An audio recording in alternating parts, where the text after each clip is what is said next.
911, what are you reporting? I got a strange going on out here. Something just killed my dog. Something killed your dog? My dog went flying through the air over the tree. I don't know how it did it. From baffling missing 411 cases that leave us questioning reality to the elusive and legendary creatures like Bigfoot, we are here to discuss it all. By God, if a hand come from the other side of that fence, grab this thing by the head and neck, just one-timed it. 1 o'clock in the morning, I'm awakened by lights, bright lights. I'm talking about, Josh, the lights were so bright, it looked like daytime, so I thought it was the morning. There's just something going around, attacking our sheep. And my grandma used to talk about this guy, Ketso, that means, Bigfoot in our language, so. If you have ever found yourself captivated by the unexplained or intrigued by the mysterious, you are in the right place. Welcome to Mysteries Unknown.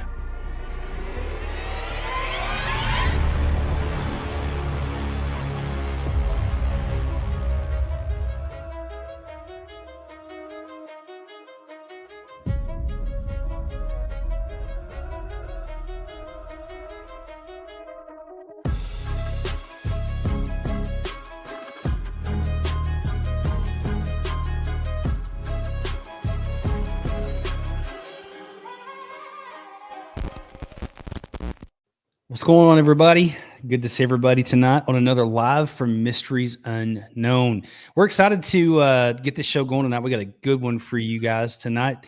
We're going to be talking about some encounters from where at, Daniel? The great Smoky Mountains. The Smoky Mountains, guys. We're going to be talking about all kinds of stuff. We got a special guest tonight, somebody who's very familiar with the Smoky Mountains. We got the one and only Harley Owens going to be on the show tonight, sharing his encounters, several different encounters. Got some evidence to go over. Just a good time and hanging out with you guys tonight. Got a good show for you. I will warn you, though, Daniel's got about an hour. He's been going on about an hour of sleep, so I can't take responsibility for anything he says tonight. So, it's going to be a good one, but it's good to see everybody, man. Paw Power, thank you so much from that. You're awesome. You're always here hanging out with us, and so thank you very much. It's just all the support means a lot to this channel. It's good to see everybody, all the members that are here. Wade, Fisher, Richard, good to see you. All the different members, the people that are in the chat. Rick, it's good to see you, buddy. There's a lot of people in the chat right now, so I'm trying my best to get caught up. Michelle's good to see you. Howie, awesome, good to see you. Daryl Denton, what's up, buddy? It's good to see Daryl on the show. If you guys missed it, Daryl came on the show last Monday and shared his encounter from the LBO with Martin Groves. Wild stuff. I still don't know what to do with that encounter, man. That's probably one of the scariest ones I've heard today. What do you think, man? I caught you off guard, didn't I? No, I'm listening. I don't know. I don't really know. I haven't seen anything like that, but I'm definitely not going to put it past, especially after, hearing all the things he heard that go on in the LBL. Tons and tons of stuff. And someone asked, I think it was you actually asking, why do you think there's so much activity going on in the LBL? And it's just like, they pretty much just did a land grab, all these people. And they said, listen, either you accept this money or we'll just kick you off your land. We'll flood you out. And, it used to be land between the rivers. Now it's land between the lakes. And inside those lakes, everybody, if you do not know, inside those lakes, at the bottom of those lakes, there are cemeteries. There are whole towns. In underneath the water. Whole towns, you guys. Sad. Generations, 100-year-old towns, 200-year-old towns. All for what? Yeah, that's sad, man. They didn't even have a choice. They just came over and took over the land, and it's pretty sad, man. I hate that kind of stuff. But, tonight we're going to talk about the Smoky Mountains. A lot of these encounters are from Tennessee. Our guest on the show tonight is from Tennessee, Harley from Bigfoot Reports and Data. I'm excited to have him on here and Good to see everybody again, man. Thank you so much, Daryl, for coming on the show the other day. Really appreciate that. He's done a lot for this community. He's a great guy, and I know he's busy, but it meant a lot for him to come on and just share that. But so let's get into all this, guys. We're going to drop a little video here talking about showing you guys what we're talking about. We'll be right back. Tonight on Mysteries Unknown, we're diving deep into Bigfoot encounters in the Smoky Mountains and eerie Dogman sightings. We also have a special guest. Harley from Bigfoot Reports and Data joins us to break it all down. Remember, the truth is out there. All right, guys. I'm going to bring on Harley real quick, man, and get him for you guys who don't know Harley. Great guy. I always say he's kind of taken up where Scott Carpenter left off. He does a lot of research, boots on the ground, always sending us evidence, a lot of cool stuff, man. He's a great guy, does a lot for this community. So, Harley, welcome to the show, buddy. Hey, it's good to be here. Glad to be here, and look forward to having a deep discussion tonight. And Appalachia, Great Smoky Mountains, it's hard to beat. Beautiful country and full of high strangeness. A lot, man. Everything from feral people to Dogman to Bigfoot, you name it. It's in the Smoky Mountains. And so, I'm just excited to have you here. I know you've had tons and tons of experiences, and I appreciate you taking the time to come on the show. I know you get a lot of offers to come on a lot of different podcasts, but it's good to have you here, man. So just excited about it. I love it. I love it. And, you were like the second or third podcast that I ever done, and we've stuck by each other ever since, and we've had a friendship for well over a year now. And I'm very thankful for that. And, of course, we've got connected with Daniel, and, we just got a great friendship going between the three of us. And, in all seriousness, though, at the end of the day, what we're going to be talking about today is just raising awareness of what's actually happened, and not just here in the Great Smoky Mountains, but quite frankly, across the country. Oh, man. Yeah, you said it best, man, like raising awareness. That's super important to me. And I know it is Daniel on his channel, and just love to talk about the stuff because I think people need to know. And hopefully, we're saving lives. I'll look at it that way. I know that Daniel does too. And I know that it can be scary, man, some of the stuff that's out there. But, man, I know that there's a lot of things we could talk about, a lot of different directions we could go into, and we'll get into all that. And guys, just so you know, man, we're gonna be reading some firsthand encounters. Me and Daniel are, and then Harley's just going to talk about a lot of different strange stuff he's seen out in the area, and he's seen it all. I mean, he has seen a whole lot. But man, why don't you, Daniel? Unless you got a couple questions, man. If not, you got anything you want to say? If not, man, I'm going to let him jump off into this. Hey, I just want to say, everybody, welcome to the chat. Welcome to the live. I'm seeing a lot of new names pop in here. We got David. Oh yeah, David Black. I'm butchering your name, brother. Blackie. We got Don Convenient. We got Blackie in here. We got Old Line Cryptids. Yeah, Old Line Cryptids. We got this person. I'm sorry. I'm sorry, you guys. We got a lot of people that are new into the chat. So. Yep. Yeah. Jeffrey Arrington in here. Yeah, we got a lot of new faces in here for y'all. Yeah, that's awesome. Thank y'all. Good job, y'all. Yeah. Thanks for being here. And guys, if this is your first time, please let us know it's your first time. Let us know where you're from, how you found the channel. Also too, just FYI, every Thursday night, we do one of these lives and we talk about Bigfoot encounters, Dogman encounters, missing 411. You never know what we're going to be talking about. And every single Monday on this channel, I drop a interview with somebody who comes on and tells their story, how they've had these encounters and stuff, all Bigfoot, Dogman, cryptid related. And then both of the guys on the channel tonight have their own channels. So why don't y'all, before we dive into anything, give a shout out for your channels. Daniel, go ahead and shout your channel out, man. And then Harley, you do that next. Yeah. All right, so number one, Semper Fi Marine, J Falcon 75, Camp Lejeune, North Kakalaki in the house. My podcast is the Cryptid Podcast. I can be reached via email at thecryptidpodcast72@gmail.com. I'm also heard on Spotify, and my main is on YouTube. So. Yeah.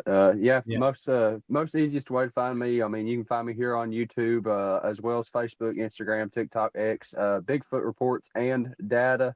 It's the and symbol. My YouTube channel is just strictly boots on the ground videos from whenever I go out and do my research hikes.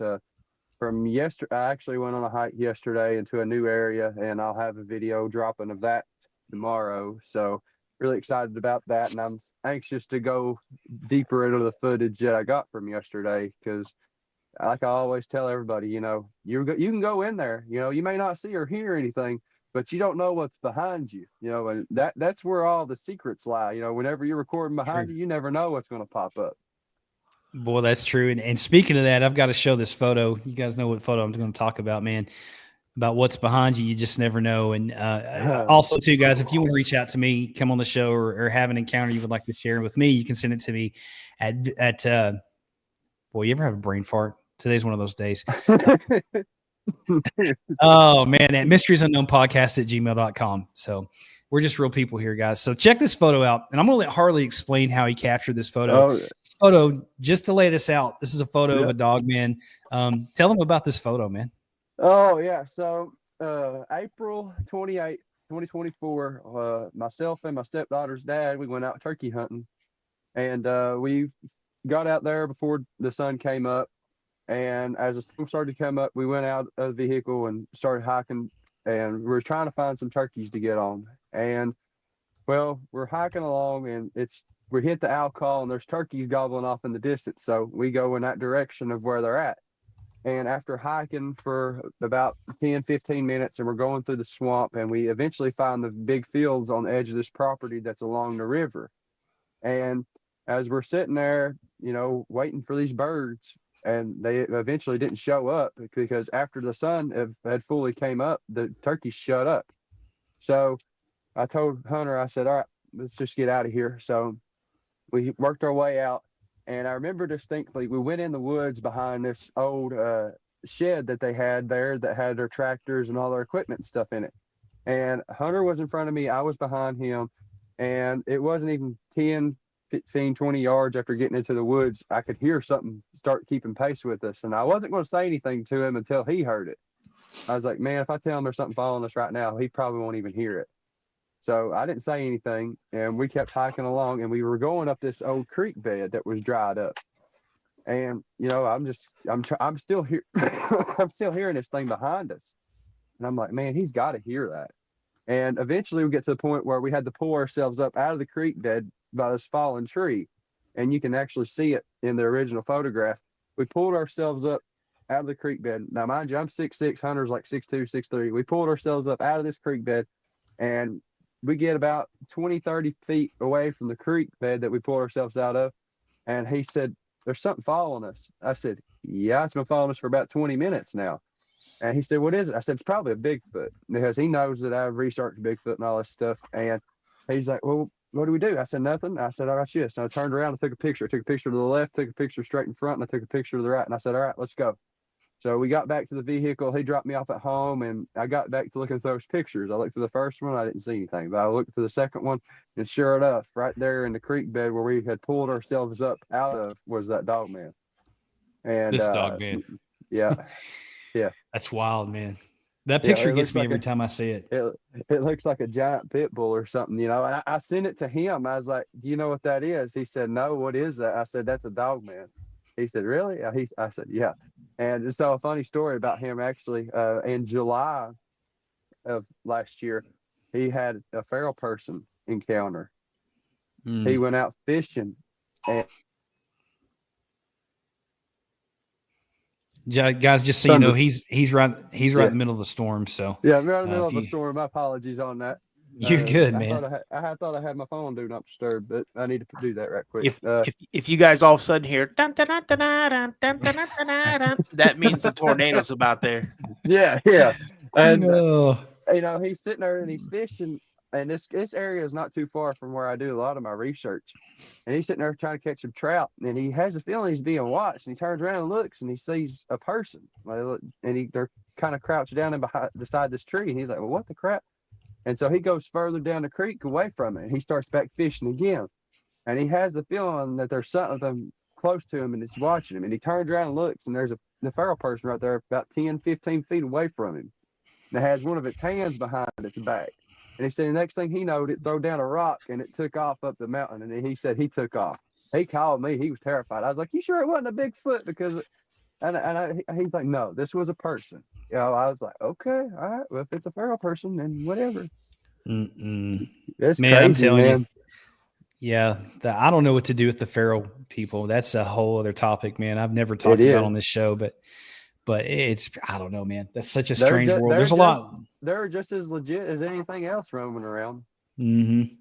Yeah, no, I mean, you've seen a lot of stuff, man, and I mean, I don't know, man. It's just such a wild world, and I'm excited to get into this. So, for the audience that's listening, that's maybe not seen you or come across you or your channel, why don't you tell them how you got into this, what happened, your first encounter, first experience? If you want to just briefly go over that, I know you got a lot to talk about. Oh Lord, I don't know if I can just briefly cover that or not, you know, because there's a lot that went into that.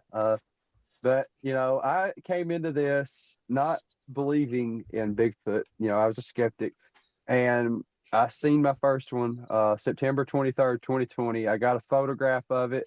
I got photo and videos of tracks that this thing had left, and I also recorded 3 sets of vocalizations. This happened in Pound, Virginia, not here where I grew up, born and raised in East Tennessee, but you know, needless to say, that changed my worldview on everything. I stopped hunting and fishing for 3 years after that encounter. Thanksgiving of 2023, I decided that I was going to overcome what I thought was a fear of the Bigfoot, and I killed an 8-point on Thanksgiving. And sure enough, I started researching December 7th, and I have not stopped. Like this, I mean, I've not been out from December 21st until just yesterday, because my wife, she had surgery on January 2nd, and I've not been able to go out for literally almost a little over a month.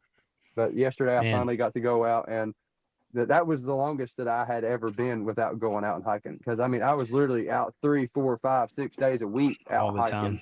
I was always out, and for this little short spell that I had, it was difficult, but you know, it's just part of it. You know, it's just life. Sometimes you can't go out there all the time. But no, man, it's life happens. But I never know when I open a messenger and like hear something else from Harley, because you're always catching some of the wildest stuff out there in that area. And guys, just so you know, here's the picture that he sent me the first time I met him when he came on the show. This is kind of the picture who started it all for him when he captured this thing, and pretty wild. I got 2 pictures to show you, but. So here's the first one. Sorry, that's not it. My bad. No, here it is. Sorry. Here's the picture. That's an iconic one. Yeah, that's it's a bubble, so it's kind of zoomed in. You can actually see the facial details of this thing. And for over 3 years, I thought this thing was black, and if you kind of can tell a little bit, that's actually got reddish brown fur. So for the longest time that I thought this thing was actually, it had black fur. It does not. It has reddish brown fur. So that was a complete and utter shock to me to find out that it was actually reddish brown. Yeah, that's just wild, another zoomed in version. I mean, you can see the sun shining through the hairs on the silhouette. So it's pretty wild, man. He also captured some audio evidence, and the file's not very loud. That's my fault, guys. I'm going to play this and listen really closely. You can hear. Well, why don't you tell them what they're listening to, man? So. The first set of audio came from the day that I seen it, that evening. It happened right at dusky dark. But the first night they only were hollering one time, like in a span of like 2 minutes. And then the next night, which was a Thursday, they were hollering about 15 minutes apart, and it sounded like they were moving the opposite direction.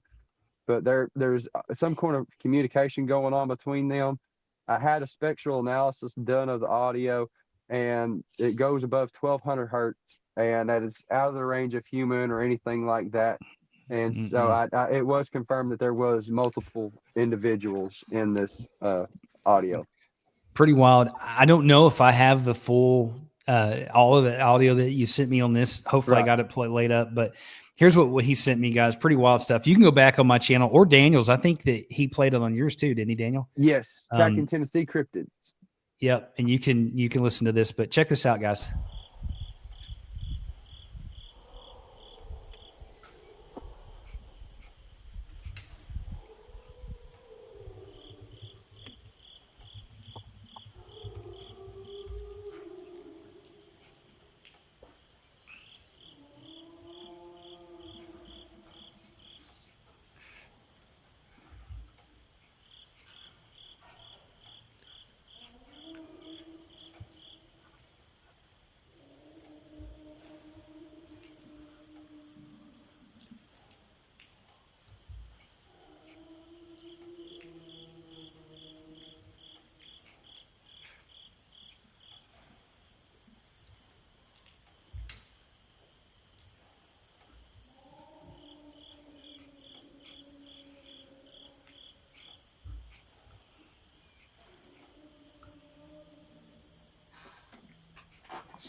It's wild, man. Like still to this day, like even being out there at night and doing my night investigations, I've heard some crazy sounds. I mean, I've heard Mhm. one of these things roar, but I've still never heard anything like the sounds that I recorded in Virginia. And it's insane. It's pretty wild stuff, man. It gives me I mean, goosebumps every time. yeah, I mean, it does. And that is some of the best audio I've heard, man. Just something about it is really creepy. Michelle, you said it best. It's very creepy, but Yeah. I mean, me and Daniel get stuff sent to us all the time, but your evidence always just never ceases to amaze me, man. So it's pretty wild stuff, Oh, but and it's insane. Like I guess they like me. They probably think I am one of them as tall as I am. yeah, you're pretty tall. Yeah. So why don't you tell them what happened the first time you went out to the area that you investigate now? I know that you had several of them laying on the ground. I know there's a lot to talk about, guys. If you have any questions for him, make sure to drop them in the comments. We'll make sure to try to get some of these answered if you got any questions for Harley. But man, he's always out there, always exploring, and some pretty crazy stuff.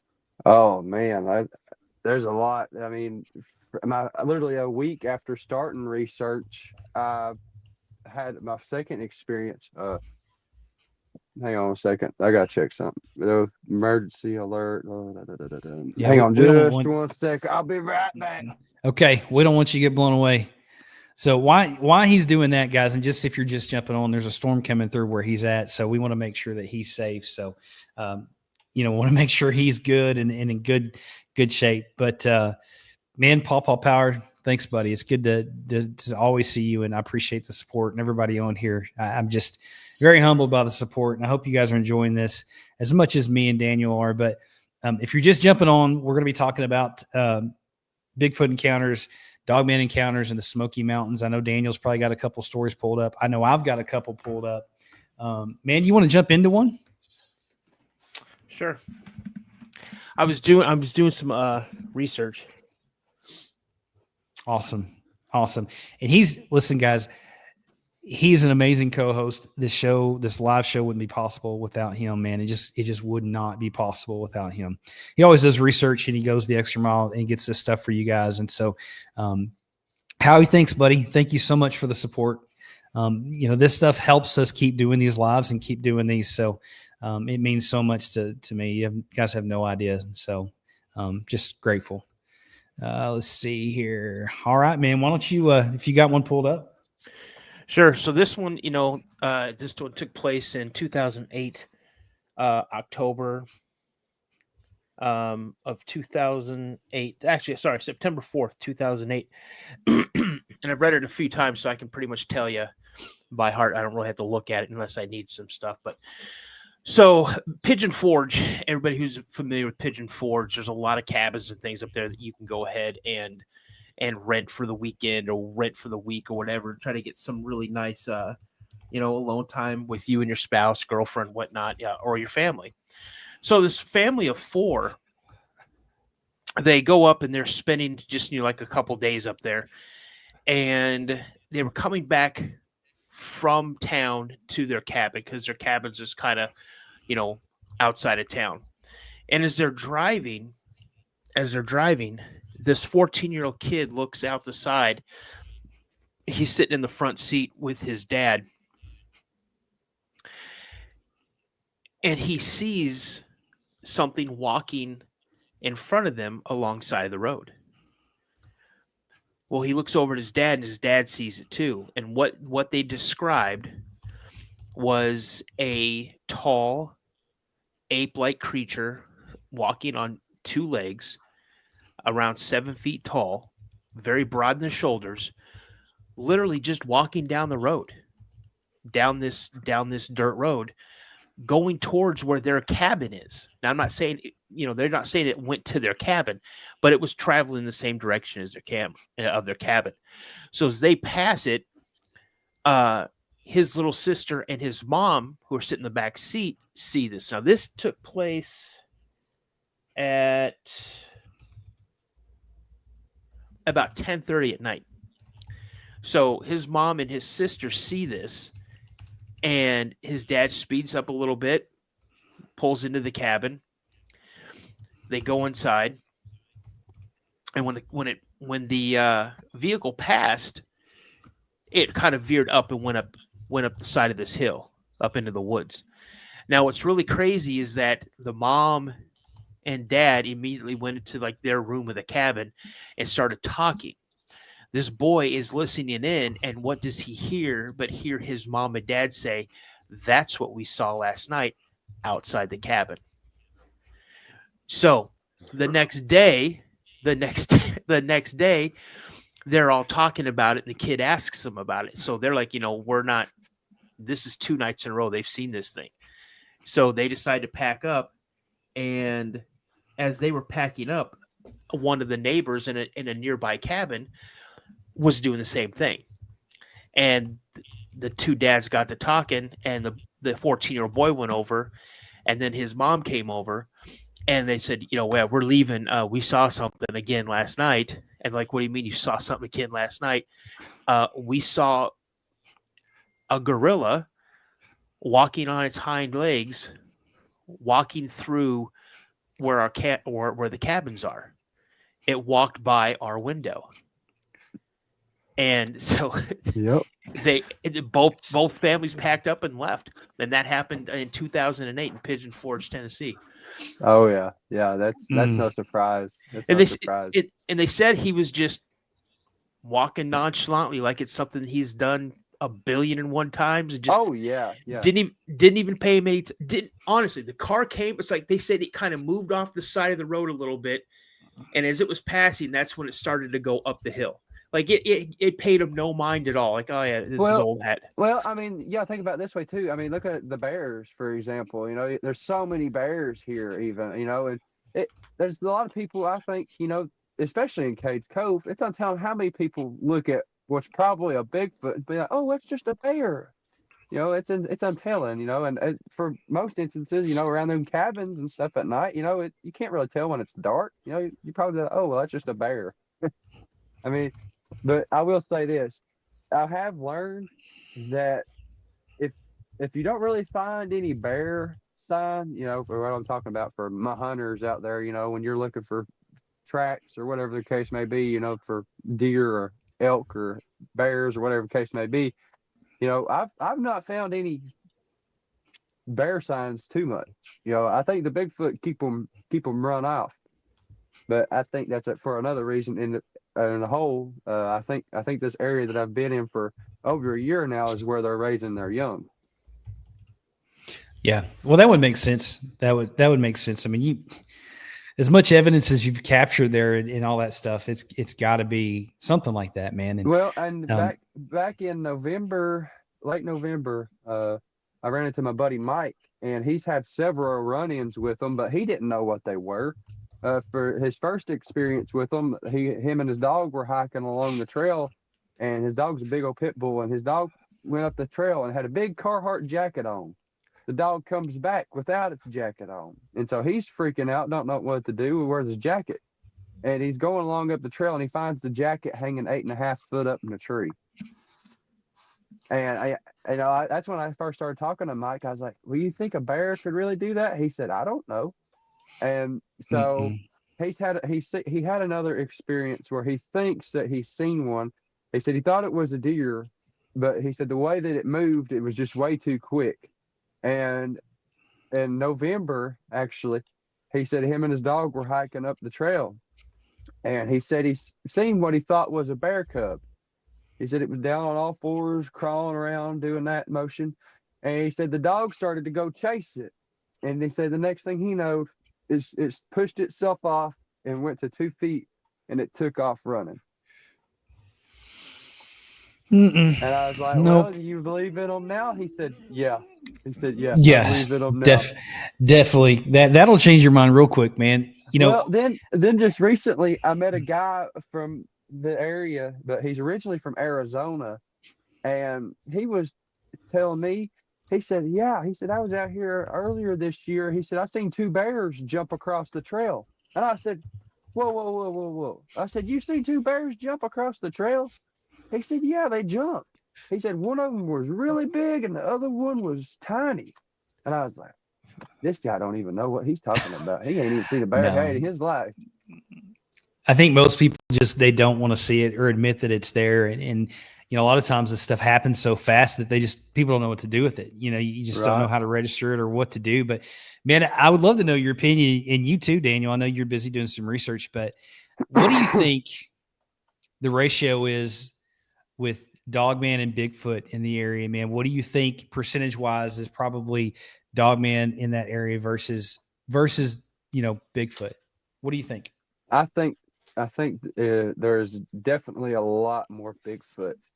I actually had somebody do a remote viewing, where you can take that however you want to do it. Which I mean, remote viewers, that stuff is pretty pinnacle, I guess. But they said that there was more Bigfoot in the area than there was Dogman. There was like maybe 4 or 5 Dogman in this whole area, but then there was like 20 or 30 Bigfoot. So that's a lot, man. You know, it's still a lot, yeah. But they said that there is one area that the alpha likes to hang out in a lot. I've been in that area, and I will just say the trees that are broken in that area are pretty good sized trees. So I mean, for there to be an alpha in there, that makes sense. Yeah, no, that makes sense to me. That definitely does. So this picture I'm about to show, guys, is some evidence that he sent us. And if you would, man, why don't you tell us the story behind this? I've got one picture that's kind of a wide shot, and then we're going to zoom in, and so you can see in this picture, you can see the Bigfoot's face, you can see its eye sockets. It's really incredible. But here's the picture. Oh yeah, and if you look, that's pretty wild. And here's kind of the picture kind of cropped in, so you can really see that. Why don't you tell everybody, man, what happened there, how you captured that, the story behind that, man? Yeah, that came from December 9th of 2024. I went out and I went to go hike through this new area, and it was actually where I had just went to yesterday. I just went further in, but I'm hiking along and I'm going up this hill, and as most of you know, I record behind me using a back trail camera, and I'm going up the hill and I stop, and I'm kind of like moving around a little bit, and I just have this feeling that I'm being watched, and it's like overbearing, and I'm just like, I'm looking around. I did a complete 360 and everything, and I'm just like, well, there's nothing here. And you know, so I get home and I go straight to that part of the video because I wanted to see what was watching me, you know, because I knew something was watching me. And sure enough, I scrubbed through it, and then I seen like a real quick movement of black, and I'm like, okay. So I slowed it down like frame by frame by frame, and then boom, that's when I looked up and got the shot of it right there, literally looking right at me. I mean, you can see both of his eyes, you can see his nose, you can see his cheekbones, even his hairline, you know, and a partial shoulder. I mean, it was insane. Like that picture and my Dogman picture.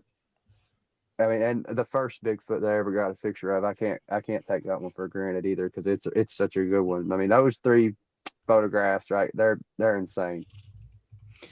Well, I'm super impressed. I mean, we get stuff sent to us all the time, but those are always been super impressive to me. And so, you know, I just appreciate you coming on and sharing that. But man, what would you say has been the scariest experience you've had so far to date being out there? And if you're open to share it, and I know you've had some stuff that you've shared with us, but anything you're open to share, man, I would love to hear about it. I'm sure the audience would love to hear about it. Yeah. I don't really talk much about this one, but in July, man up. I mean, my Dogman experience back in January of last year was terrifying enough. But what happened to me in July while out researching, that was pretty scary. I mean, I was in the hospital for 5 days after what had happened. You know, because I didn't really know what to do. I thought it was just a heart attack or something. But I was out, and I went to a new area that's just right down the road. And because I looked it up on Google Maps, and there was reports of a large moth essentially in that area. And so I went to go check this place out. And as I'm going through that place, I'm finding some signs. I'm finding huge claw marks on trees, for one. That was the wake up call of 18-inch claw marks on trees. So that Let me see if I can find that picture. I think you sent that to me. Yeah, those claw marks were humongous. So is that it? No. That's a different set. That's them. Yeah, that's them. So I found those claw marks in this area, and so I'm walking around even more through this area, and I'm trying to get a feel for it, trying to find some other signs, and I catch a glimpse of something up on the ridge above me, and there's a fallen down log that's laying there, and I see a head propped up, and it's looking at me. And I can tell it's not a very big head, but it's just laying there and it's propped up and it's looking at me. And I'm just sitting there and I'm looking back and forth at it, and it's looking back and forth at me. And all of a sudden, it was just like everything changed. Like all the big ones, I guess they were ticked off at me because I was looking at that little one, but they were throwing stuff at me and yelling and hollering. And I started to get sick.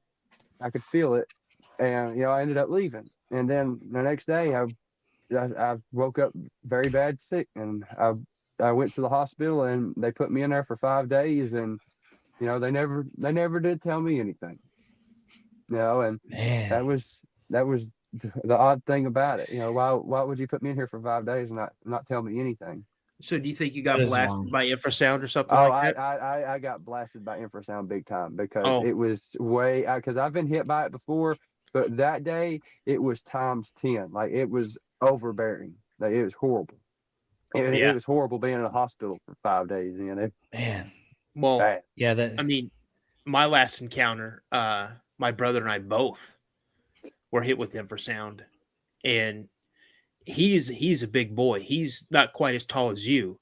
He was like 6'3", but he weighed, how much do you weigh? What, a buck 05? I'm 150.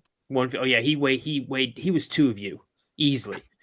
And he got hit, and it almost dropped him to a knee. Oh yeah, it will. And he got a massive headache. He had like chest pains. He felt like he was going to throw up. And then maybe 5-10 minutes after he kind of recovered, we were moving, and then I got hit, and it literally, I went down to one knee and I threw up. My mouth was watering. I felt like my nose was watering. My headache was pounding. My chest was on fire. Yeah, man, I'm telling you, it's not a good feeling. It's really not. And that's why I tell everybody, when you're hiking along up through there, there'll literally be one right beside of you, and you wouldn't even know it. Because right here, primarily in the Great Smoky Mountains National Park and throughout most of Appalachia, I mean, we have the mountain laurels. And for those that don't know what the mountain laurels is, it's just a thick green vegetation that stays green year round. It's just a big shrubbery bush kind of. And it's excellent cover for these things to hide in. And you can walk right by one and not even know it. But I mean, if you're in their range of what they can do, their infrasound, they'll hit you. What they can pick and choose how hard they want to hit you. I believe it. That's pretty wild. When Daryl Denton was on the show Monday, we talked about that, and how sick that Martin Groves got when they got hit with that, right? Like that thing they saw in the LBL, and how it could possibly, like they had I can't remember the name of the research team he was talking about, but they actually used a Geiger counter and took it to a Bigfoot print and got radiation pulled off of it. Oh yeah, you could take a electromagnetic field reader even and set it down next to a footprint, and it'll spike up and down. That's wild, man. That's why, man, these things can do things we don't understand, man. I don't know. I'm tend to the camp. They're more than flesh and blood. I know that Daniel's definitely flesh and blood. I'm not sure where you land exactly. I know. I think I know. Well, I have a different opinion now. Okay, I'd love to hear it. I think there's 3 different types. I think some of them are fully flesh and blood, and that's all they are.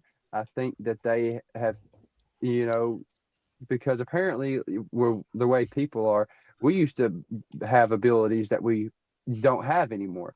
So I think that over time, that genetics of their DNA just wiped away, and they're just purely flesh and blood. And I think those are descendants of Cain. And so Esau was born covered with red hair, and he was associated with the giant tribes. And so I think some of that accounts for even the possibilities. I mean, my buddy Justin Brown, he just released a book called The Epic of Esau, and it is incredible. Like, it goes through the lineage of Esau and all this stuff, and like it's a connection to Bigfoot, and like it makes sense, and it's an incredible book. It's the Epic of Esau. If y'all want to check that out, it's a very, very incredible book. And I mean, I still feel like the Nephilim is another good connection, but I'm open to any kind of biblical explanation. Yeah. Esau, Cain, or the Nephilim.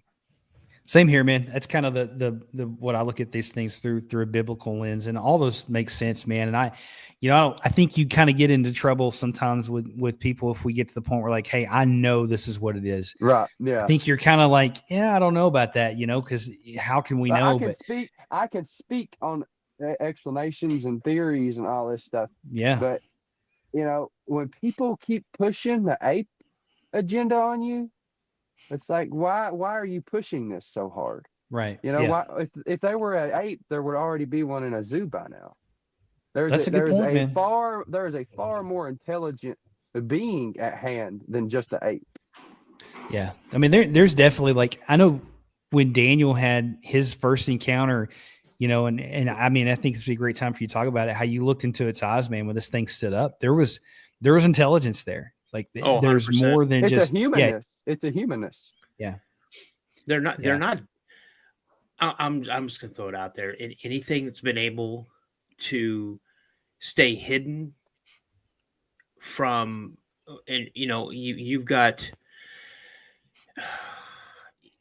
cave paintings. I was just watching something where the Tule River tribe in the San Joaquin Valley in California,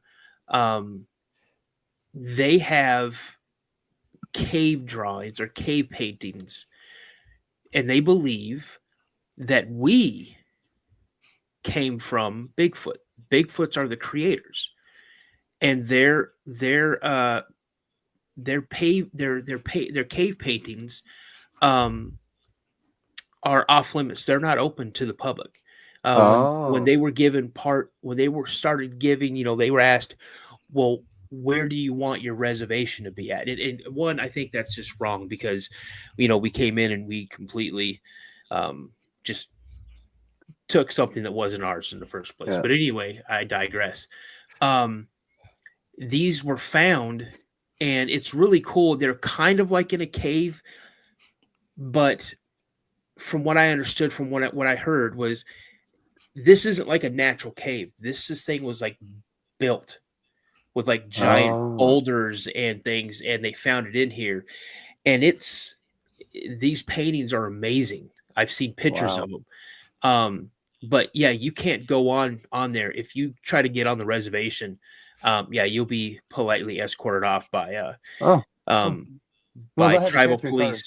Well, I'll tell you right now, I almost work for the Tule River tribe, and they are, I'm telling you, they're not a tribe to mess with when it comes to their sacred land. They're not a people to mess with. If you try to get onto the reservation, you will be sorry if you do. But it's, again, everything that I have seen has been flesh and blood, 100% flesh and blood. Now, I'm not going to sit there and say, well, what Daryl Denton saw is a bunch of hooey, or what Josh thinks is a bunch of hooey, or what you see or what anybody else has seen is a bunch of hooey, because I haven't experienced it. Right. So it's like, I don't know the whole story behind your encounters, or what makes Josh thinks what he thinks. I hear the Nephilim. You're talking descendants of Cain. You're talking about Esau. You're talking about all this. Anything's possible. People said they see him being dropped off by aliens. Okay. I think, you said it right there, man. Anything is possible. I think that when they're flesh and blood, they're flesh and blood, and when they're not, they're not. And Daniel, I got to play this for you, Harley. I don't know if you've ever heard this clip before, but I have to play this for Daniel. I'm not listening to it. Every time I play this, he takes us off. You're not getting me with that. I'm not listening to that audio. That audio is freaking crazy. Listen, guys, let me know what you guys think in the comments section about this audio. Mike Patterson, I know I've not researched it much. Have you ever heard of this guy, Harley? I don't think I have, no. So apparently he has this conversation with Bigfoot, and Daniel it freaks him out. So he doesn't like to listen to it. But guys, in the comment section, chatter's crazy, man. You hear on these things talk, it's insane. It's wild. This is different than samurai chatter. It's a different thing. After you play this, I'll come clean. I'll tell you why this freaks me out so much. Okay. All right. He's gonna come clean just for me. Hey, here we go. I think this is the right one.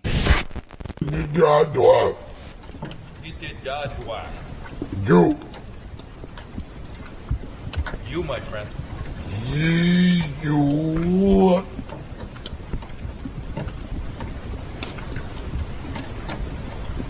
miss you, my friend. What? What? You know who?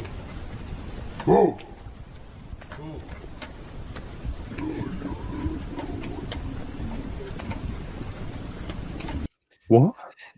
Yeah. Now I don't know what you're supposed to do. Bro, With that that is wild.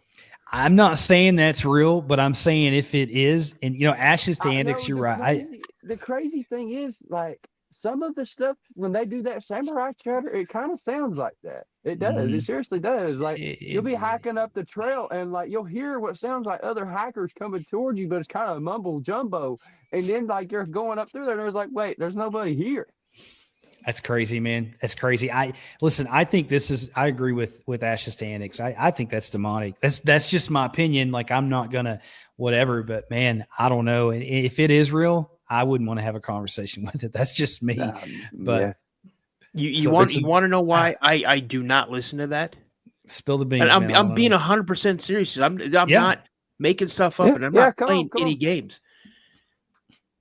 That night that I saw that Sasquatch, and they came onto our porch, that is the sound. Really? Bro, I am sorry. I didn't know. That is the exact sound that I heard. Man, I had no idea. That is the exact sound that I heard. And it is a language. It is a vocalization. They are communicating with people or with each other. So I'm telling you, that freaks me out every time I hear. And I always said it was so, I said, bro, that's exactly what it is. That's the exact tone and everything of what I heard. Literally, you guys, we were in a camper. We lived in a fifth wheel, and our walls are like this thick. Okay, they're like this thick. That's reverberating through our fifth wheel. Oh yeah, 100%. You hear an 800, 900 pound thing walk up on your deck, and you hear those boards groaning and creaking and popping from the weight of not just one, but multiple things climbing up. And then you hear something run alongside your camper where you have your arm resting up against that wall. And not only do you hear something run by, but you feel it because it's so heavy, and you feel those footsteps. Thanks for I feel horrible now that I've tortured you with that over the last however long, because I didn't know. Man. That's just the one thing, man. That's I can. But just by what you're going off of, Daniel, you're verifying that is legit. I mean, that's what we're kind of doing here. It is. That it's legit. And I try to make fun of it, because they get someone logging. That would terrorize me too, man. That's very traumatizing. Listen, it's spooky here. Don't do that. It is. It's very spooky. Man. Yeah. Man, I just, it's one thing to sit here behind a screen and listen to this stuff, but it's another thing to do, have these encounters like you did, Daniel, and like you do all the time, Harley. I know when I had mine, man, 14 years old, man, 14-year-old kid, I buried it. I mean, it changed my life because I used to spend so much time in the woods, and then all of a sudden I don't want to go out in the woods anymore. It just kind of took that from me. And so, the impact these things have on people are it's real. And, you know, Very. like you said, man, you know, Daniel, you're just proving the point that is real. That's what they sound like sometimes. And, you know, for real though, man, I apologize. I didn't know that was, or I'd have never played it. You don't need to, man, because here, dude. Then what you're doing is you're depriving everybody that comes onto the live and jumps into the chat, and what you do is you're depriving them of actual proof that there's something out there. Well, we have proof. It's still, you know, like I get it, man. There's times like there's things with me that there's triggers, like seeing what I saw off the back porch of my house at night, a black figure coming out of the wood line, man. If I was to see that now, man, it's super triggering to me. Because once you know that these things look, and I think that they're, and hopefully, you know, I think you can attest to this, both of you guys. You run into the right one, you're going to be okay. You run into the wrong one, you're going to, they know that you know. They do, but you run into the wrong one, you're going to have a really bad time. Mm-hmm. And I think that some of not all of them, but some of the missing 411 people, because they run into the wrong cryptid. Like not all of them, obviously, but some, and you know. I think for me that night, I was very fortunate. I really do. This thing hated me. I could feel it.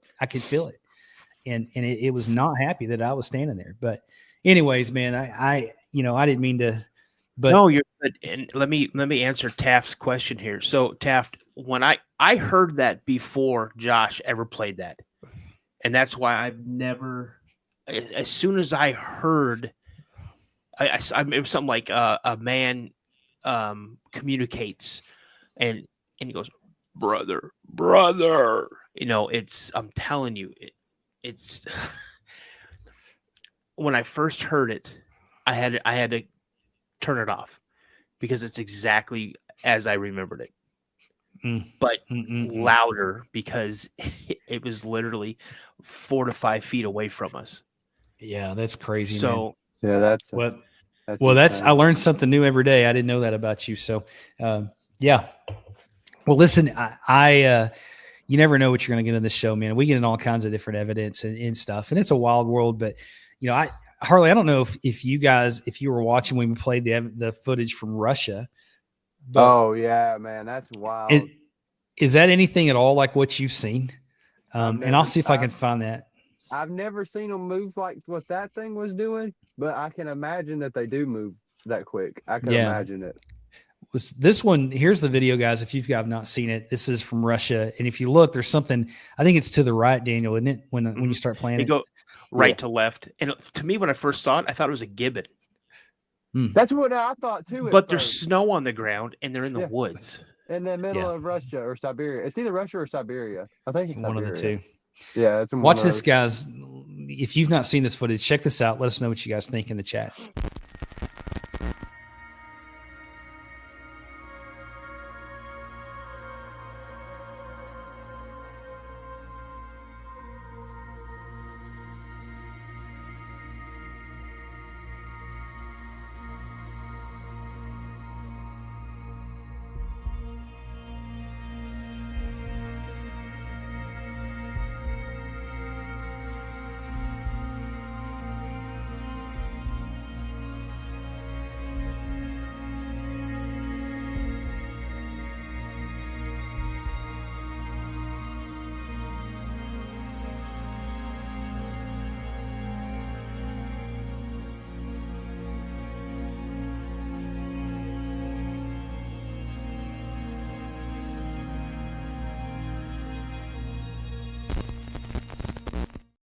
The way that thing moves, man. Dude, it's wild, man. Fast. Insanely fast. So quick. So quick. Yeah, I mean, that's not a person in a suit. Whatever that is, it is not a person in a suit. There's no way somebody can move that quick. And man. you know, and the biggest thing that chaps my hind in is the Patterson Gimlin film, and people still thinking that is a suit. You know, you can look at the Planet of the Apes films from back then around that time, and it is nothing remarkably even close. It's like it's like a cardboard cutout compared to the real thing. It really is. Here's that video, guys. Everybody's seen it, but we got to check it all fired up. I'm telling you, man. When you've seen these things, it makes a difference. But everybody's seen this. Can I give out I should have done it at the very beginning, but can I give like a special shout out? Do it, man. Absolutely. So you guys, you know, we have people, you know, on on this podcast and on my podcast, where they are across the Atlantic Ocean. We have viewers in Denmark, we have viewers in Scotland, Ireland, Spain, and one in particular wish she could be here, and it's Vonnie.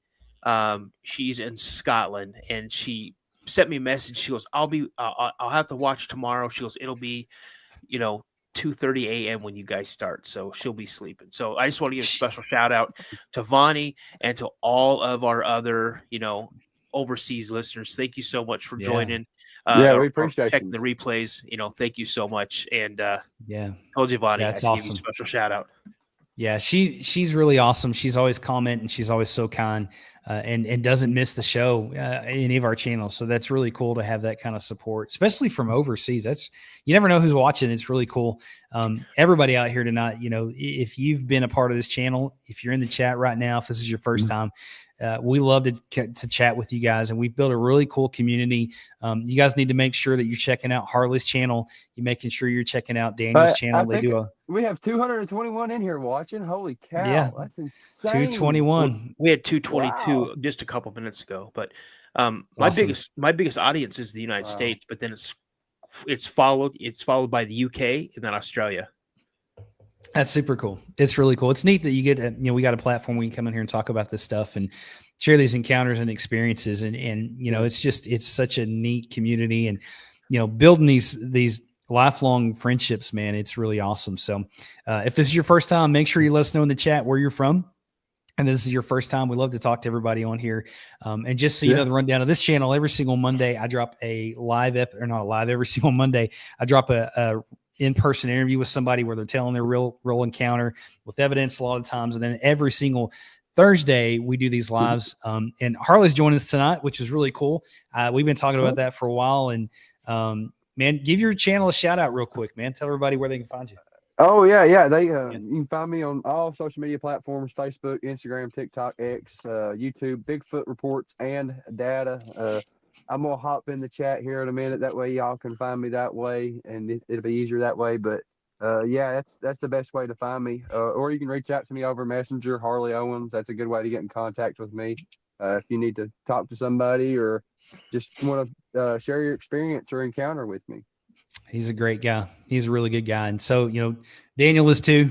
I love Daniel's channel, the Cryptid Podcast. If you like this channel, you're going to love his channel. So make sure to check him out, guys. And Taff, buddy, thank you so much, man.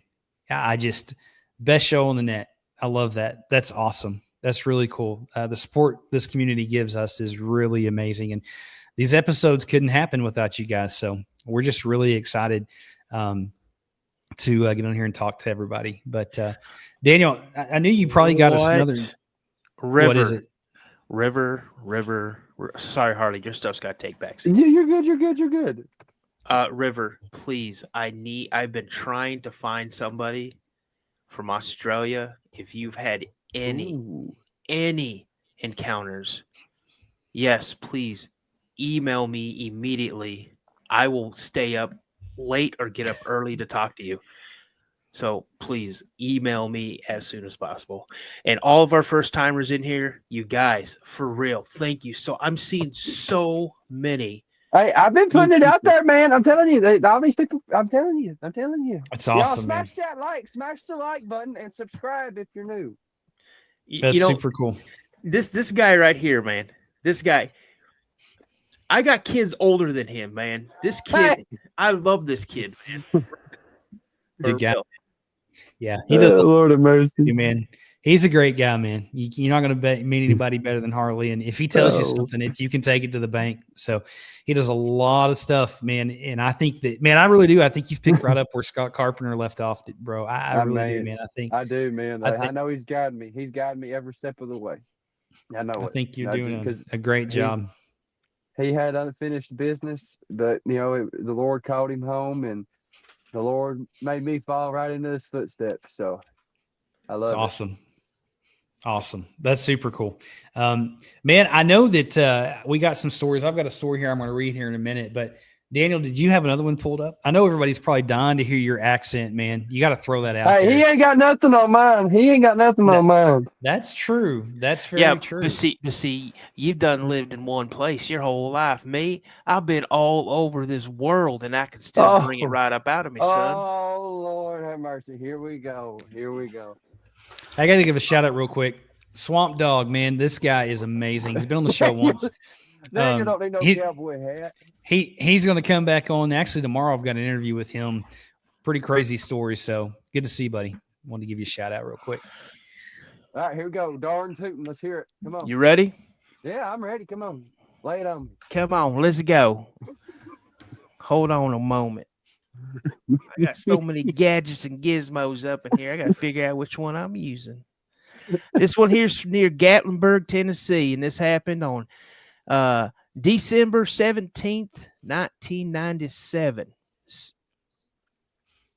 It was December 17th, 1997. My friend wanted to take me to this spot that she had said looked spectacular under a full moon. We reached a spot that had a clearing of deforested area to the right with a 45-degree grade. The road was cut against the mountain's edge, and it was a spectacular view with the fresh coat of snow that had just fallen. The section of the road had a landing cut in at the end of a curve, and we'd backed up into the landing where we could see any oncoming traffic. We'd been there approximately an hour, and the cab of my truck had gotten a little too cold, so I turned on the truck and put the heater vents on. My friend had noticed something in the road when the windshield started to defrost. Yeah, they were foggy for something else. We were staring at a full-grown male boar that had was rooting through the snow at the edge of the road. This thing was huge, and it made me regret not having my rifle or my bow on me. It was one of those chances of a lifetime, seeing something that was just 60 to 70 yards away. We were downwind from him, and he must have been, and we must have watched that boar root around for about 10 minutes when all of a sudden it sniffed the air, and it was gone. It ran like it feared for its life across the road and up the left side of the mountain that had the same 45-degree grade going uphill. My friend and I both wondered what would have made it run like that. I turned the truck off, and we listened for any kind of noise that may have spooked it.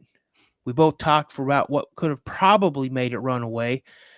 She joked that it was probably a black bear, since they were common sightings out here. Maybe 5 minutes had passed when she peered out through the windshield and pointed to the tree line and told me to look. She and I both thought it was a black bear with the tree line in the background. It was really hard to make out its shape. It wasn't until it was approximately at the same spot where the boar was, and it was standing upright, that I had really had to strain my eyes to see what I was seeing. We were still downwind from the spot when it was where it was standing, and had not noticed us yet. It was just standing upright, but it seemed like it'd be looking at the ground, and it was tracking the boar. I watched for a good 5 minutes, and I tried to tell myself that everything in my mind was negating what I was looking at. This was not a black bear. First, black bears do not stand up or rear up unless provoked, and if they need to get to height to see something in the distance. Second, if it does stand up, it does not walk a good 20 to 25 yards on two legs like this form did, coming out of the tree line and up a 45-degree slope. Third, when bears rear up on its hind legs, their front arms and feet come towards the center of their mass, and this form had long arms that swung at its sides. As it stood over the spot where the boar had been rooting around, I was staring in disbelief. Mind you, my friend and I had not been drinking, and neither of us smokes. So, when there's nothing in our systems that could have created this image, there was a complete full moon but it was behind this form, so all I could really see was the outline of it. And I strained to see its face and form a little better. I reached to the left side of my dash and pulled the light knob on the high beams. There stood a figure, 8 to 8.5 feet tall. I could see the steam from its breath as it folded its left arm over its face to block the high beams. It stood there frozen, as if we were trying to figure out what was causing this light. It looked puzzled and tried to see between its fingers at my truck, but the lights must have been really blinding it, because it kept dodging its head back and forth to try to get a better look at us. We were at a stalemate. I was in disbelief at what I knew I was looking at, and there was disbelief in the what? And it was in disbelief as two lights there were peering. This person wrote this story all crappy. Let's see here. He tried to move to the one side of the lights, but it still bothered him. It was in his face, and he still looked puzzled, but then it changed to anger. I remember seeing his eyes. His eyes were glowing amber or red color. His brow was frowned, which only intensified his look more. The longer the light shined upon him, the more angry he got. He grunted, and then the steam from his mouth looked like a great bellow of smoke was coming out through his hot breath, hitting the cold air. It looked like he was going to take a step towards the truck, and I laid on the horn. I remember his body shuddering at the noise, and he turned towards the same general area as the boar had run. It took 3 strides to cover approximately 20 feet of the road, and then he reached up for the base of the small sapling, grabbed it, and propelled himself up the mountain in a matter of seconds. He was gone from sight. Man. That's crazy. It was in Gatlinburg, right? Yeah, near Gatlinburg. Happens so there's fast, a lot of man. high strain. So this is what I heard recently. So apparently, this is for entertainment purposes only. Apparently there was a bunch of stuff going over the police scanner there, and apparently there were a bunch of monkeys raising Cain around a bunch of the cabins up there.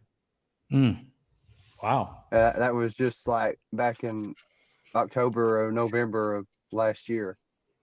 That's pretty wild, man. There's a lot of weird stuff wild. that happens out there, man. There's so much strange stuff that happens. It's incredible.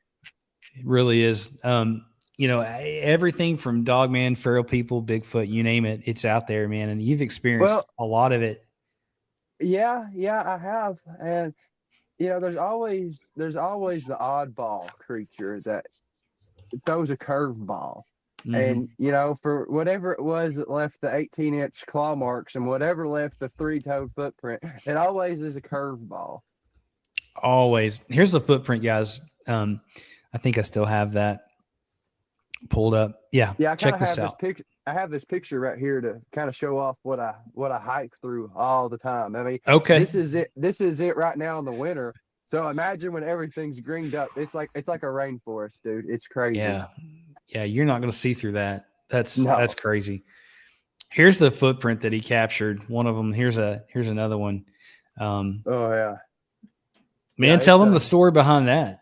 So that was on July 24th. It was a few days before the Smoky Mountain Bigfoot conference. I went out and I hiked through that area, and I came across that footprint right there all along the creek, and it was just right there in the moss, and like it didn't look very old at all. I was like, well, that's an odd looking footprint. 3 toes. It's very odd, and I don't know of very many things that leave 3-toed footprints, unless you start talking about dinosaurs or something like that. Unless there's an ostrich, running around the Great Smoky Mountains National Park, or the reptilians.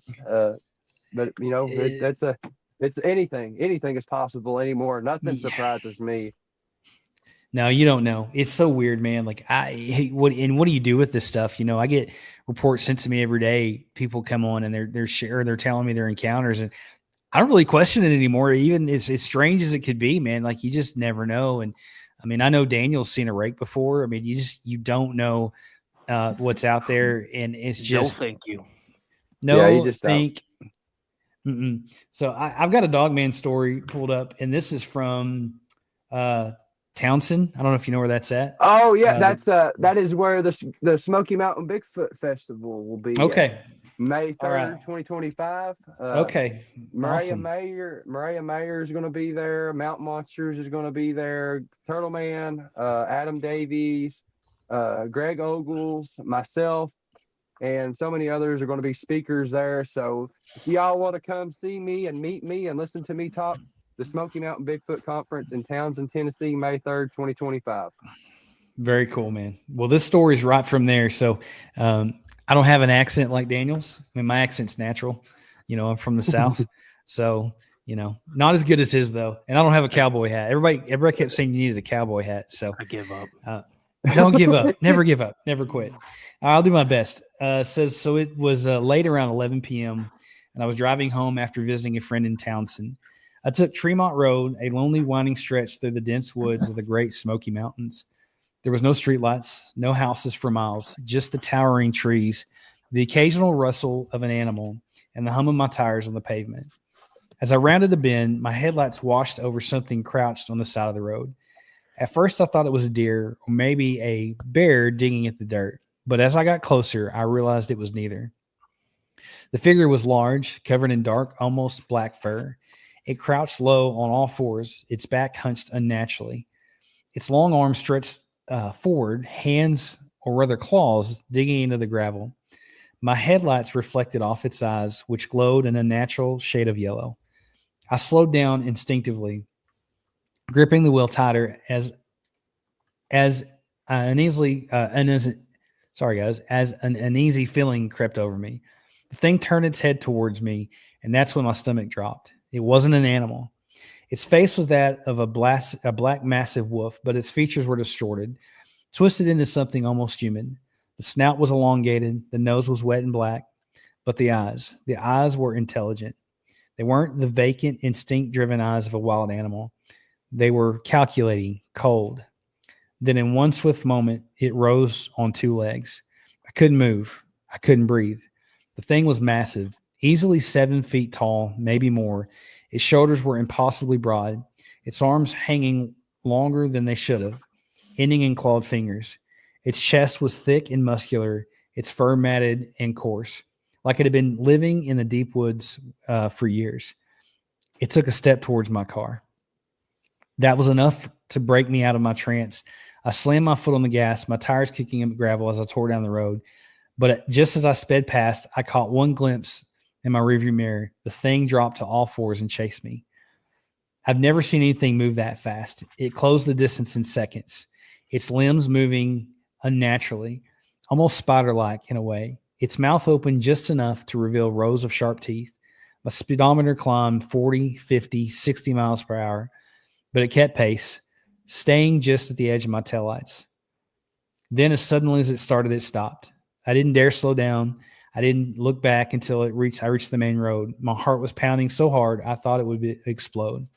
I don't take Tremont Road at night anymore because something's out there, and I know it saw me. Nope. No, thank you. Yeah, I got one crazier. Apparently on the interstate in Knoxville, there was a guy that was driving, and it was early in the morning. There was no traffic. Apparently this Dogman comes out onto the interstate and is chasing this guy in a car. And the semi sees it all happening. And so the semi swerves into this Dogman, and then the Dogman starts attacking the semi. And like this was on the confessionals. Like this, it was a big deal. Like the semi had huge claw marks on it, man. It was crazy. I don't know why they Oak Ridge National Laboratory. Oh yeah, wow. Oak Ridge is shady, man. CERN, you ever heard of CERN? Mm-hmm. The people that's trying to open the portals and stuff. Yeah, all that. Yeah. That's wild stuff, man. I don't know that. I don't know why they do that either. Like they come on roads all the time, or people turn around the bend and there's one in the road digging at something or whatever. I mean, you wouldn't think that's something they would do unless they just want to be seen. I don't know. Right. It's pretty wild. I think it's an initiation to get fear out of somebody. You know, I think so, that's man. what these things feed off. They feed off of Yeah. pure fear. That's what they love to do, man. And speaking of being afraid, Daniel switched hats on us, so I think I'm a little worried. We got Crocodile Dundee in here now. We do. Hey, mate. I knew that was coming. That's good stuff. That is good stuff. You guys want to see some more evidence? We got lots to go through still. But let me see if I can regain my composure and find another picture, man. So what's the deal with this picture? So what's the deal with that one? That was a peculiar time. That was in, I can't remember the exact date on that one. I have to go back and look. But I was putting up trail cameras, and that was behind me. So, I mean, I have been in and out of this area so many times. I know what's supposed to be there and what's not. And that was just something that stuck out to me and was not supposed to be there. I mean, even after having my camera there, you know, there's no shadows to explain that or anything. It's just, you have a conical shaped head that you can kind of see where the shoulder comes down even. Yeah. Yeah, you can see it. You can definitely see it. It was insane, you know. I mean, that's our biggest thing. You know, I show my wife a lot of this stuff, and she's kind of skeptical about some of it. But you know, some of this stuff, she's like, "Yeah, there's something there." So she used to not believe in it, but she does now. So yeah. Well, listen, after seeing that kind of stuff, I mean, it's really, you know, it leads credence to all the stuff we talk about. I mean, these things are out there, and you know, the whole thing for my channel is, and I know I'm sure that everybody on here feels this way, but you know, I want people to know these things are real, that they're out there, and that they, you know, that they can be a threat, and that people need to know that these things are there, man. And that's why I always, you know, in the show with saying, stay prayed up, man. And I do pray for you, because when you're out there, man, it's important. You know, you need to do that, because who knows with these things. So. Well, I mean, me even, I go miles off trail, you know, I don't just stay on the path, you know, I go off. I put myself into the position to have some kind of experience or encounter. And that may be where I mess up one of these days. You know, I may go out there off the trail and I may not make it back. You know, that's just, don't say that, man. Mean, I don't want to say that, you know, I don't want to say that, but you know, it's just the reality of it. You know, I catch one of these things in the wrong mood. I mean, it's game over. I don't know. You don't know. They're like people. You know, there's good and bad. You know, and it just depends on the day they're having or what kind of experience it is that they've had with people. Yeah, you don't know. I mean, you really don't know. And thanks for the awesome comment, by the way. And if you guys have left a comment, we've missed it. Thanks for hanging out with us tonight. But yeah, you don't know with these things, man. And you catch one on the wrong day, it's not going to end well for you. And that's just something you got to keep in the back of your mind when you're out there doing this stuff. I know that, Daniel, you know, we've talked about a lot of different stuff over this last year and a half. And, you know, the encounter to me that stands out the most is when you were out, you know, hunting with your dad and family and stuff, and the way that these things acted. And then the one with your brother, which is hard for you to talk about, but you know, it really is one of those things, man. Like it could have went the other way really easily. You know what I mean? Like it could have went the other way really quick. And you know, it's fortunate that it didn't, because man, sometimes it does for people, I think, you know? But well, I'll tell you that one time, when they chased all of us out of the woods, I think they would have got the short end of the stick, so to speak, because you had a lot of firepower there. Well, we had 2 lever action 30-30s, and then I don't know what French he was using, but he had something that was putting a lot of bang out in the area. Plus, we had handguns. So, yeah, I mean, you guys were loaded for bear, that's for sure. I mean. Speaking of that, guys, if you've never seen one of these creatures, we got somebody. I don't know if Steamboat is still here with us tonight, but yeah, he's still here. Okay, man. Daniel, describe the breakdown of this video. I know we play this a lot, but it's so incredible to me, man. Okay. So the audience kind of knows what we're going to fixing to watch, guys. You got to check this out. It's pretty incredible. Okay, so this happened the night of or the night after of Thanksgiving, just this past Thanksgiving. And Steamboat, who's in the chat, who's become a quick friend of mine, a really good friend, he sent me a very cryptid message. He's like, "Dude, we got it." I go, "What do you mean we got it?" And I'm just paraphrasing what the message said. He goes, "I got something that's going to change it. Wait till you see what I'm going to send you." And he sends me this clip. It's only a 35-second clip. And when I saw it, I couldn't believe my eyes. I watched it probably 20, 30 times. I posted it on my TikTok page for Cryptid Podcast, and I've got over 50,000 views on it. I have posted it on my new Instagram page, and it's getting big hits on that one as well. So what happens is the camera, this is taken on a security camera, and it is 25 feet up in the peak of the house, the backside of the house. The light source is coming from a like a floodlight, or that's off to the left-hand side of the camera. You can't see it. This camera's facing out over the backyard, and you could see a fence. Now, I've seen plenty people make comments on when I've posted this that there's no way that's an 8-foot fence. It is an 8-foot fence because Steamboat has been to this property. He has walked this entire property. The owner put this fence up because he has a pole in the backyard. Now, there's a shadow on the left-hand side, and what comes out of this shadow moves from left to right, bends down, is down for just a couple of seconds, stands back up, and then moves back to the right or to the left. Now, what you're going to see is you're definitely going to see a shadow, but you have to look at the top of the shadow and then just bring your eyes down just a little bit, and you'll see this thing actually walking. And here's that video. It's pretty wild.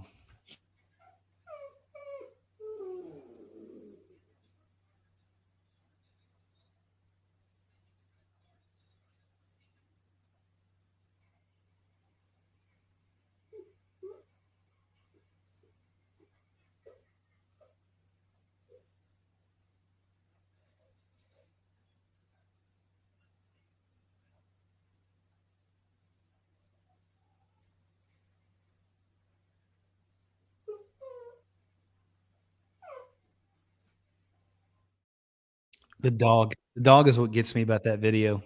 Now, The dog, yeah. what I want you to play it one more time, but can I unmute? Can you unmute my mic? Because Let me try. Let me see if I I'll can. show where you can see to me, the clearest part of seeing this creature. I'll see if I can point it out where it is. All right. Let's see if it'll let me unmute you.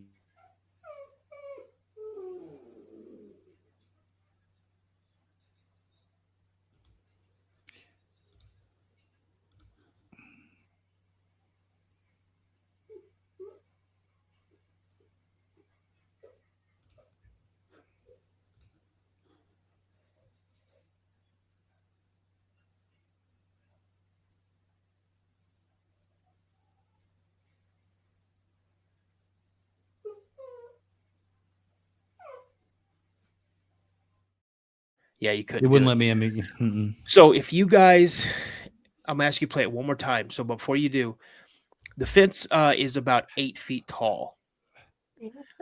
Where you can see like the best, in my opinion, if you really look, you see the first post that's right in the foreground of the fence, the closest post. If you look straight ahead on that one, that's where you're kind of getting the best view of it. Like you can see it almost clear, and then it moves in more, and that's when the lighting throws that shadow out. Okay, here we go.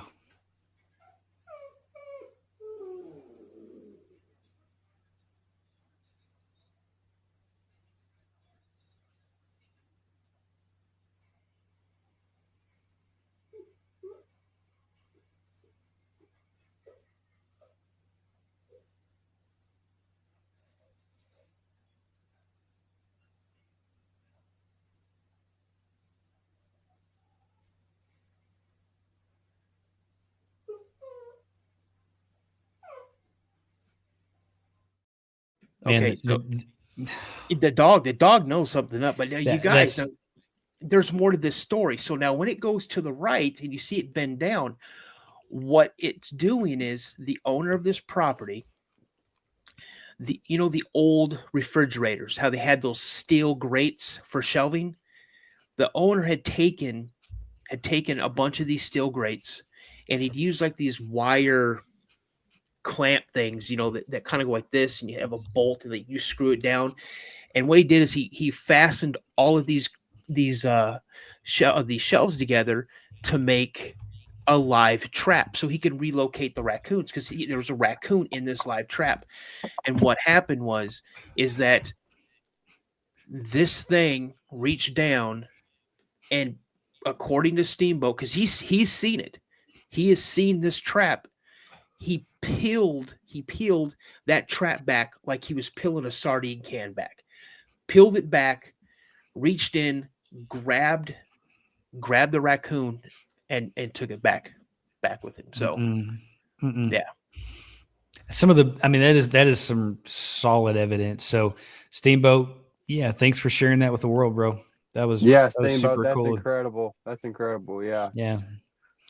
Really, really crazy stuff, man. And that's the thing, like, that I love being in this chair, is we get to see this stuff, man. And it's just incredible, some of the evidence we get. And, I'm not like you, Harley, man. I'm not out in the boots on the ground, but it's neat to see these things. No, I'm too old. I won't recommend it. Yeah. I'm too old for that stuff, man. That ship has sailed with me, unless I'm out documenting it or something and shooting a documentary. But, speaking of that, guys, if you've got an encounter you would love to send me or come on the show, please email me at mysteriesunknownpodcast@gmail.com.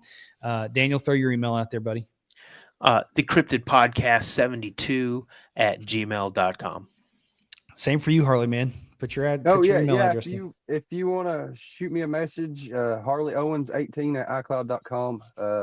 That's an email that I've had forever. So, yeah, you can reach out to me over there, or you can reach out to me over Messenger, Harley Owens. That's probably the quickest way, honestly, to reach out to me. Yeah, we love hearing about this stuff, guys. And this show or his show or all of our shows wouldn't be possible without you guys and everybody, the amazing community. But so this is an audio clip, man. That's one I've saved for a while. Ashes, the fence itself is like a little over 8 feet tall. Unless you're a hot I think he said 8'6". I think is what he said in the chat. Yeah, like 8'4", 8'6". And you have anything? I changed my hat again. 8'4". You changed it again, didn't you? I just now noticed that.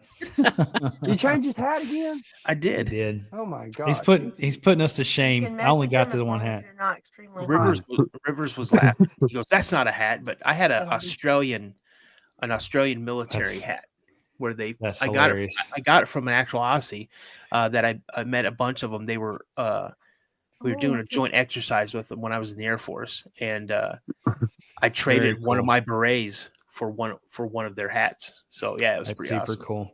And I do want to jump in here real quick, and also Greasebag, thanks for that comment. It's super cool, man. I'm glad you guys are enjoying this. But listen, guys, if you are military, law enforcement, firefighter, first responder, you serve this country in any way, shape, or form, I want to say from the bottom of my heart, thank you for your service, for your sacrifice here on this channel. And I'm sure I can speak for all of us. We have the utmost respect for what you guys do for our country, and just thanks for serving. And, just we wouldn't have the freedom to sit here and talk about Bigfoot without that. So very important to us. But hope you guys are enjoying the show tonight. But this audio clip, and I'm trying to remember all the details. All I can remember is it came from British Columbia. Daniel's over there changing hats again. Lord have mercy. He's like a woman. He's like a woman. He can't make up his mind what he wants to wear. I like that one. That's funny, Harley. I like that one. Someone asked, how many hats do I have? I got a bunch. I got more hats than you. Bro, don't even go there, man. I just did. I have one. Listen, guys, while they're back to the shenanigans, check this out. This is from British Columbia, this audio clip. I'm not really sure the details on all of it. I can't remember. It's been on here for a while, but we're going to play it, and let me know what you guys think.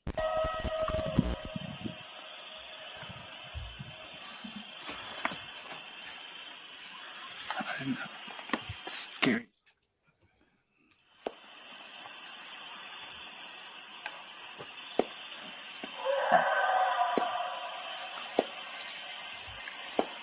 I've heard that. Mm-hmm.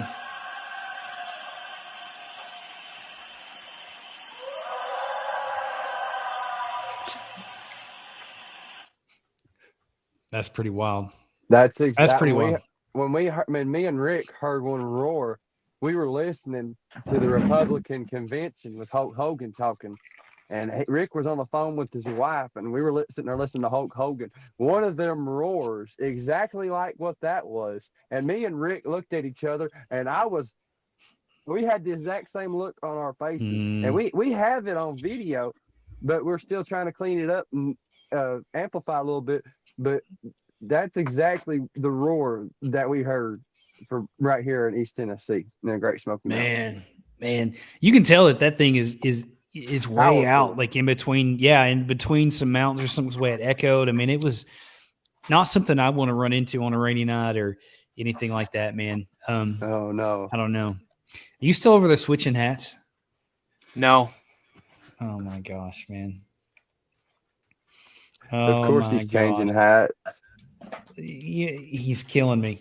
All right. So while he's doing that, I've got another story to read, man. Unless you've got one pulled up, Daniel, that you want to read. No, go ahead. Oh yeah. All right. So this one is another one from the Smoky Mountains, but it says my family owns a small hunting cabin deep in the Smoky Mountains, passed down from my grandfather. I spent a lot of weekends there growing up, always feeling safe in those woods. But after what happened last winter, I won't go back alone. It was late December, and I had taken a trip to the cabin for some peace and quiet. It was just me, a stock fridge, a few good books. The first night was uneventful. But on the second night, something changed. Around midnight, I started getting an uneasy feeling like I wasn't alone. I tried to shake it off, telling myself that it was just my imagination. Then I heard it. Heavy footsteps crunching through the snow outside. Let's see. I grabbed my rifle and slowly stepped onto the porch, my flashlight cutting through the darkness. That's when I saw it. A massive dark figure stood just on the edge of the trees, watching me. It wasn't a bear. It was standing upright, its shoulders impossibly broad, its head slightly tilted like it was studying me. I shouted, hoping to scare it off, but it didn't move. Then in one terrifying motion, it turned and sprinted into the woods. But the way it ran, it was too fast, too smooth. The next morning, I found deep scratch marks on the wooden post fence, claw marks, a foot long. I don't know what that thing was out there, or I don't know what that thing was standing out there that night, but I know that it saw me, and I think it wanted me to know that it was watching. No thanks. That reminds me of my encounter a lot.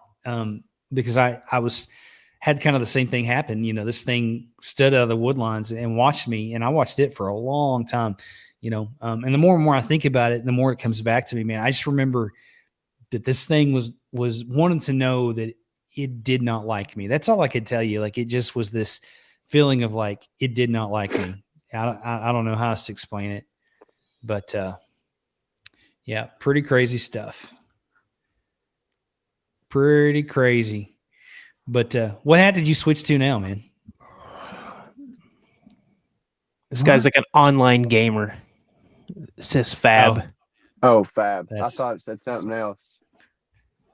That's awesome.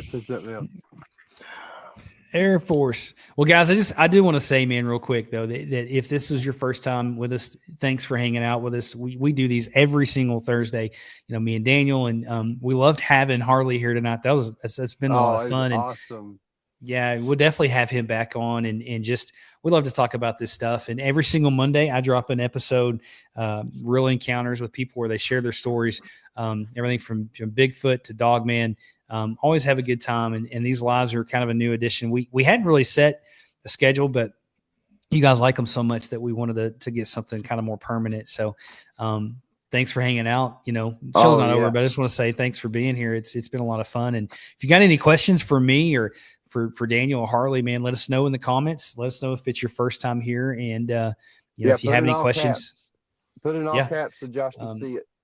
I'm kind of scrolling through the chat myself, but it's kind of hard to keep up and talk and all that, but I'm keeping up with it the best I can. It's hard, man. There's a lot of people in the chat tonight, a lot of new faces. Yeah. So 199. That's awesome. Awesome. Taff, thanks, buddy. Taff is awesome. For you guys who don't know, Taff was the very first person I had on the show. He came on, and it's part of the reason why that the show is in existence, man, because he pushed me to do it. And then, I got to give a shout out to my wife who encouraged me to do it and gave me the time to come on here and do this stuff. But you're switching hats again, man. Lord have mercy. He's like the Flash, man. He just feels like the Flash, man. Wow. Hilarious. That's funny. Well, let's see. First time in the chat. Good to Pamela. see you, Phyllis. Flat Rock, thanks for hanging out with us. Frida, Daniel, Frida says you need a few more hats. I don't think you have enough. I love hats. See how Somebody said I know we do you a do. camping trip to the LBL. Whew. Now that would be awesome. I would love that. I would love that. That'd be cool. Yeah, a lot of new people, first time people. I'm so glad you guys are here hanging out with us. Glad you guys found us. Now, speaking of that, going camping in the LBL, right? I want. Oh my gosh, you're killing me. All these hats. So, for you guys who don't know, me and my wife run a. You guys are showing me up. I just have one. We run a video production company called JS Creative, and we specialize in documentaries, things like that. And so, hopefully, the goal is eventually to go and sit down one-on-one with people, do in-person interviews, and maybe we can make that happen sometime. So, I want to do that with the right story. If I find the right person to back it. We do that for a living. We shoot documentaries, a lot of the cool content. So a Mysteries Unknown documentary would be pretty cool. Yeah. I want to make that happen. I definitely make that happen. So, hey, I got a question for you. I'm ignoring your hat, Daniel. Taff wants to know that photo. Let's see. The photo on the trail cam, do you have a shot without the black spot for us to see the comparison of? I do not have an actual spot of that. But I do know that is not supposed to be there because I have had a trail camera in that area and there's nothing. So I know I don't have anything on my phone, but it's on my laptop, and I have to find it. I don't know where I placed it. So, but I do have the image of where it's not there. Where it's not there. Yeah. What's up with this picture? This one right here. Oh, yeah, walk us through that. So that was on June 28th, I believe, in Nantahala National Forest in North Carolina. Right smack dab in the middle of that picture I took, there is I think it's a juvenile peeking out, looking at us. I actually have a 3-part video series on my YouTube channel called Sasquatch in Nantahala, and you can go and watch those videos through. And you can see that figure was there, and then the figure was gone in like a span of like 5 minutes. So it's a really incredible photograph that I got over there, and that they're everywhere, man. These things are literally everywhere. That's very cool. That's very cool. Daniel switched hats again. How did I know he was going to do that? Oh man, I should have switched so mine funny. when I had the chance. I didn't even. So if you guys have any other questions, let us know for any of us. Tonight's show has been a lot of fun. So let's see. Joshua, love you, brother. 3 of you guys, y'all's wife who clean y'all up and keep you out. Listen, my wife keeps me on track. I promise you. I wouldn't be doing this show without my wife's support. And she, same with you, I know, man. And same with you, Daniel. We got some awesome wives. And my wife is always just, understanding and knowing this is something I love, and she always is very supportive with this stuff. She might not believe in Bigfoot, but she 100% believes in me. So I think that's really cool. It'll happen eventually. She'll become a believer. I don't know. I don't think she ever will, man. I don't think she ever will. You gotta give it time. I didn't think my wife would, but she's coming. She's getting there. She was with me on the very last Class A encounter I had. She was in the car with me. And she still won't admit that was Bigfoot, but Lord. She believes in me, so that's all that matters. She knows. Yeah, she knows. She just won't let you know that, but she knows. That's great. That's great. Well, trying to see here. There's another video I wanted to show. If I can find it here, which one it was. This one. So, Daniel, this is the one that you sent me that you wanted me to show on the last show. It was the last video we showed. And so this basically this person wakes up to this creature looking in the window at him. Oh, And so, oh, this is crazy. Guys, this is some wild stuff. Check this out.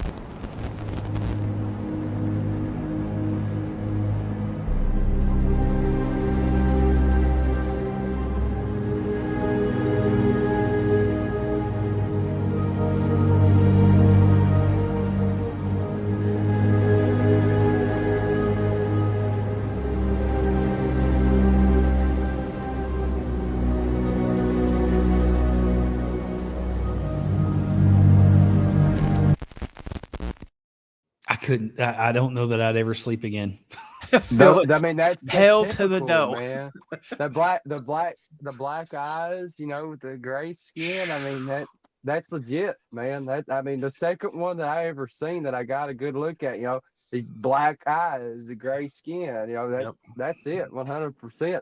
That's legit. It's pretty crazy stuff, man. And you just don't know what you're going to come across, and it's such a wild world. But you know, I don't know. I just know that there's a lot in God's universe we don't understand. But I think, man, I'm about done for the night, guys. And I just want to say, everybody, thanks for hanging out with us. I've had a blast. It's been fun, man. Yeah. I think the world of you two. Y'all have been nothing but good to me ever since I started doing this. And like, y'all could both be my dad. seriously. Well, I mean, and I can't thank y'all enough for what you do and support me like you do. And it's an honor and a pleasure to know you guys. And I love you. Man, we feel much. the same. Feel the same way, buddy. I love you too, man. I love you to death, and I'm really just speechless. You know that God's put both of you in my life, and I can't thank y'all enough for that. I feel the same way, buddy. I do. We have a lifelong connection, man, and I love you, buddy. And we, we're here for you. We're always here for you. And guys, pray for Harley. He's out boots on the ground. He's out exploring this stuff all the time, man. He's out there living it. Like he's out there in it. So he needs all the prayers he can get, because it's just can be really extremely dangerous. But man, I'm honored that you came on, man, and that you keep up with us and you share your stuff with us. And so we're glad you were here, and we enjoyed the heck out of it. But thanks again for coming on, man. Yeah. It was an honor and a pleasure, and I look forward to it again here in the future. Absolutely. And I just want to encourage everybody, when Josh says stay prayed up, that's what I tell everybody. I tell everybody to stay prayed up, because keep your head on a swivel. You may not be prepared, but you need to be prepared. So just solid advice. God bless each and every one of you, and thank you all for tuning in. Hit the like button if you haven't already, and subscribe if you're new. It's Josh and Daniel. They won't cut you no crap. They're telling you legit truth, and it's they give people a safe place. On both of their podcasts. Not just here on Mysteries Unknown, but on the Cryptid podcast. It's a safe space for you to come and share your encounter. Definitely, 100%, man. Thanks for the kind words, and we really do try to do that.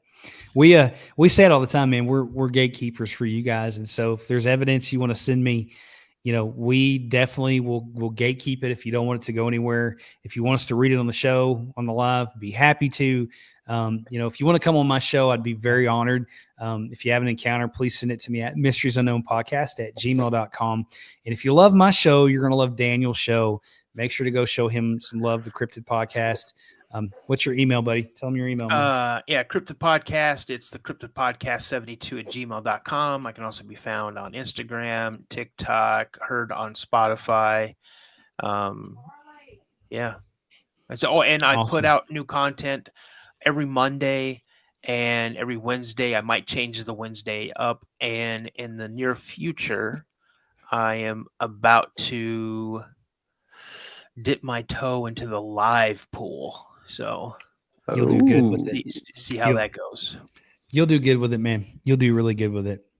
You will. He's a great guy, and he's become a brother to me. And I mean, I look at Harley and Daniel like family. So it's been a blast, guys. Thanks for hanging out with us. If we didn't get to you in the chat tonight, we missed you. Just thanks for being here. Thanks for hanging out. Thanks for all the support. You guys are all amazing. Y'all are all awesome. I'm going to say it. I cannot get off here without saying it. Stay prayed up, guys. It's very important. We'll see you guys in the next episode.